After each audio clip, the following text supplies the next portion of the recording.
Alam mo ba? Isa sa mga hindi malilimutan ng ilan sa ating pagkabata ay ang pagngat-ngat ng tubo dahil sa matamis nitong lasa. Pero ang halamang ito ay hindi lang pang merienda.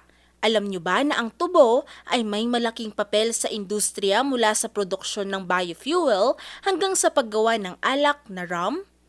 Ang tubo ay isa sa pinakamatagal ng itinatanim na halaman sa buong mundo. Pinaniniwala ang nagsimula ito noon pang 8000 BCE sa New Guinea at dinala na ito sa ibang parte ng Asya.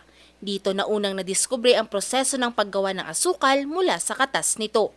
Pagdating ng 16th century, ipinakilala ito sa mga bansa sa Amerika at Caribbean kung saan lumakas palalo ang produksyon. Dahil sa mataas na demand, lalo pang pinag-aralan kung paano pa mas lalawak ang paggamit nito.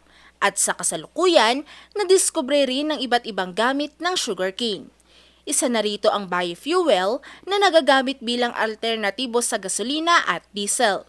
Ang pinakakilalang biofuel na mula sa tubo ay ang ethanol na isang mas malinis na uri ng panggatong para sa mga sasakyan. Ang ethanol ay resulta ng pagbuburo sa pinigang katas ng tubo. Dito, kinakain ng yeast ang asukal ng tubo at nagiging alcohol. Dadaan pa ito sa ilang proseso bago maging isang ethanol. Ang natirang fiber naman ng tubo, ginagamit din sa paggawa ng papel at packaging materials. Dahil dito, nakakabawas ito sa pagputol ng mga puno at nakatutulong sa kalikasan. Maliban dito, pinapakain din ito sa mga hayop lalo na sa mga baka at kambing. Ngayon, alam mo na!